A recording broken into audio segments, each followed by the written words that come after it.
BRS working president మాజీ మంత్రి కేటీఆర్ కీలక వ్యాఖ్యలు చేశారు. పార్టీ పేరు మార్పు, కవిత పార్టీ పెట్టడం, పొత్తులు, వచ్చే ఎన్నికలపై మీడియాతో చిట్చాట్ చేశారు. వచ్చే ఎన్నికల్లో కేసీఆర్ అధికారంలోకి రావడం ఖాయమన్నారు. బీఆర్ఎస్ గెలుస్తుందని కాంగ్రెస్ వాళ్లే అంటున్నారని చెప్పారు. ఎన్నికల్లో బీజేపీతో ఎట్టి పరిస్థితుల్లోనూ పొత్తు ఉండదని తెలిపారు కేటీఆర్.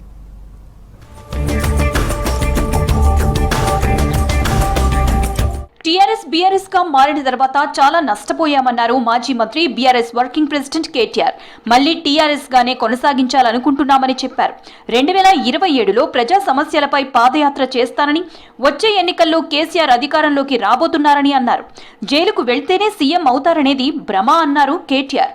డీలిమిటేషన్తో నియోజకవర్గాలు పెరుగుతాయని, ఏ నియోజకవర్గం నుంచైనా పోటీకి సిద్ధమని చెప్పారు. మంచిర్యాలలో మీడియాతో చిట్చాట్ చేశారు కేటీఆర్.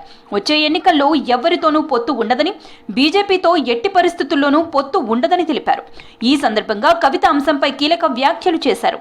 కుటుంబ సభ్యులను ఏడిపించేలా కవిత వ్యవహరిస్తున్నారని అన్నారు. తల్లిదండ్రులకు మేలు చేయలేకపోయినా పర్వాలేదని, కానీ ఏడిపించవద్దని చెప్పారు.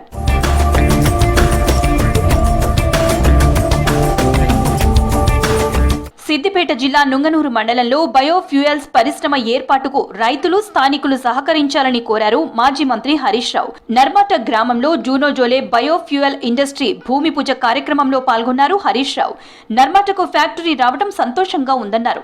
యుద్ధం కారణంగా ప్రస్తుతం గ్యాస్ కొరత ఏర్పడిందని, ఇలాంటి ప్లాంట్స్ తో గ్యాస్ ఎలాంటి ఇబ్బంది లేకుండా ఉంటుందని తెలిపారు హరీష్ రావు. మనందరం కూడా కంపెనీ ఇక్కడికి వచ్చినందుకు సంతోషించి అందరం కూడా సహకరించాలి వాళ్ళకి. This is helping hour farmers. ఇది మన ఏరియా డెవలప్ కావడానికి, మన రైతులకు మేలు చేయడానికి ఉపయోగపడేటువంటిది. మనందరం కూడా ఎంత వీలైతే అంత సహకరించి మరిన్ని పరిశ్రమలు ఈ ప్రాంతంలో వచ్చే విధంగా రాజకీయాలకు అతీతంగా అందరూ కూడా సహకరించాలని చెప్పి కూడా నేను విజ్ఞప్తి చేస్తా ఉన్నాను. ఇండస్ట్రీ ఎప్పుడైనా ఒక ఇండస్ట్రీ ఉంటే ఇంకొక ఇండస్ట్రీ వస్తుంది. పార్టీ పేరు మార్పుపై కేటీఆర్ చేసిన కామెంట్లు చర్చనీయాంశంగా మారాయి. టీఆర్ఎస్ గానే కొనసాగించాలని అనుకుంటున్నామని చెప్పడంతో కార్యకర్తల్లో ఆసక్తి పెరిగింది.